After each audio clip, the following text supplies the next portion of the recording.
Iran के हमले के बाद एक बार फिर इजराइल का मामला चर्चा में है। इजराइल ने मध्य बेरूत की एक इमारत को निशाना बनाकर हवाई हमला किया, जिसमें कई लोगों की मौत हुई। इन लोगों को हिजबुल्लाह का सदस्य बताया गया है। मीडिया रिपोर्ट्स की माने तो इजराइल सितंबर के अंत से ही लेबनान के उन क्षेत्रों पर बमबारी कर रहा है जहां उग्रवादी समूह हिजबुल्लाह की मजबूत उपस्थिति है, लेकिन राजधानी बेरूत के मध्य क्षेत्र को शायद ही कभी निशाना बनाया गया हो। देर रात हुए हमले से पहले कोई चेतावनी नहीं दी गई, जिसमें मध्य बेरूत के एक इमारत को निशाना बनाया गया। यह इमारत संयुक्त राष्ट्र मुख्यालय, प्रधानमंत्री कार्यालय और संसद से ज्यादा दूर नहीं है। वहीं हिजबुल्लाह की नागरिक सुरक्षा इकाई ने कहा है कि उसके 7 सदस्य मारे गए हैं। खबरों की माने तो यह हमला इजराइल ने गुरुवार को दक्षिणी लेबनान में किया, जिसमें हिजबुल्लाह का एक फील्ड कमांडर मारा गया है। इजरायली सेना यहां ग्राउंड ऑपरेशन चला रही है। इजरायली डिफेंस फोर्स यानी आईडीएफ ने बताया है कि वायुसेना के साथ एक ज्वाइंट ऑपरेशन में एयर स्ट्राइक के दौरान हिजबुल्लाह कमांडर की मौत हुई है। वहीं लेबनान की तरफ से भी आज इजराइल पर 200 से ज़्यादा रॉकेट और ड्रोन दागे गए। यह हमला इजराइल के मेतुला इलाके में हुआ है, जिसमें कई मोर्टार भी दागे गए हैं।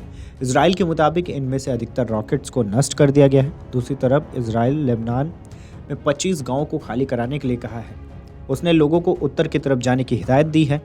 यह हमला दक्षिणी लेबनान में हिजबुल्लाह के साथ झड़प में कम से कम 8 इजरायली सैनिकों के मारे जाने के बाद हुआ है।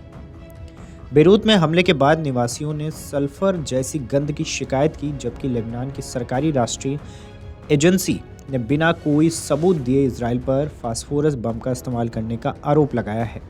वहीं इजरायली सेना ने बृहस्पतिवार को दक्षिणी लेबनान के कस्बों और गांवों के लोगों के जगह खाली करने की चेतावनी दी है।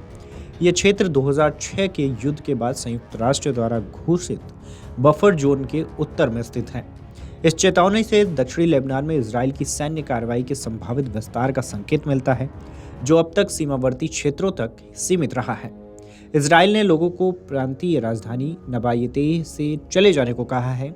साथ ही उसने लिटानी नदी से ऊपर में रह रहे अन्य समुदायों को भी जगह छोड़ने को कहा है। उधर लेबनान के रेड क्रॉस का कहना है कि दक्षिण से घायल लोगों को निकालने के दौरान इजरायली हमले में उसके 4 स्वास्थ्यकर्मी घायल हुए हैं और लेबनानी सेना के एक जवान की भी मौत हुई है। इसने कहा है कि ताइबेह गांव के पास टीम को बृहस्पतिवार निशाना बनाया गया, जिसमें लेबनानी सैनिक भी शामिल थे। उसने दावा किया है कि संयुक्त राष्ट्र शांति सैनिकों के समन्वय के साथ चलाए गए अभियान के बावजूद हमला हुआ। हालांकि इजराइल की सेना ने इस मामले में तत्काल कोई टिप्पणी नहीं की है। लेबनानी सेना ने बताया है कि दक्षिणी कस्बे बिंत जेबील में एक सैन्य चौकी पर इजराइल द्वारा की गई गोलीबारी में एक लेबनानी सैनिक की मौत हुई है। इजरायली सेना ने बृहस्पतिवार को कहा है कि लेबनान में हिजबुल्लाह के 200 ठिकानों पर हमला किया गया, जिसमें हथियार भंडार सुविधाएं और नागरिक चौकियां भी शामिल हैं। इस बीच विश्व स्वास्थ्य संगठन का कहना है कि पिछले दिनों लेबनान में 28 स्वास्थ्यकर्मी मारे गए और उसने युद्ध विराम का आह्वान किया है। WHO प्रमुख टेड्रोस अदानोम ने हताहतों के उपचार में गंभीर स्थिति का वर्णन किया, जिसमें दक्षिणी लेबनान के 3 दर्जन स्वास्थ्य केंद्र बंद कर दिए गए और बेरूत में 5 अस्पतालों को आंशिक रूप से या पूरी तरह खाली कर दिया गया है। अमेरिकी राष्ट्रपति ने बृहस्पतिवार को कहा है कि वह अपेक्षा नहीं करते हैं कि इजराइल के ईरान के खिलाफ तुरंत जवाबी कार्रवाई करेगा, और उन्होंने उन अटकलों को खारिज कर दिया कि अमेरिका इस तरह के हमले की अनुमति देगा। ईरान द्वारा इजराइल पर 200 बैलिस्टिक मिसाइल दागने के 2 दिन बाद बाइडेन ने पत्रकारों से बातचीत की।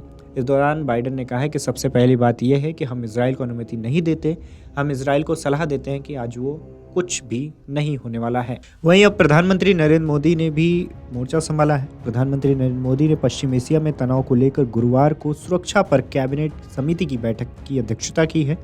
बैठक में पश्चिम एशिया संघर्ष, व्यापार तथा पेट्रोलियम उत्पादों की आपूर्ति और इसके प्रभाव को लेकर चर्चा हुई है। भारत ने पश्चिम एशिया में बढ़ती सुरक्षा स्थिति पर गहरी चिंता व्यक्त की है। कहा है कि संघर्ष को व्यापक क्षेत्रीय आयाम नहीं लेना चाहिए।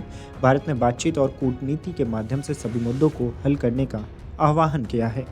अगर आप ये वीडियो YouTube पर देख रहे हैं तो हमारे चैनल को सब्सक्राइब कर बेल आइकन दबाएं, और Facebook पर देख रहे हैं तो हमारे पेज को लाइक करें। 8 मिलियन प्लस सब्सक्राइबर, आपके इस भरोसे के लिए बहुत धन्यवाद।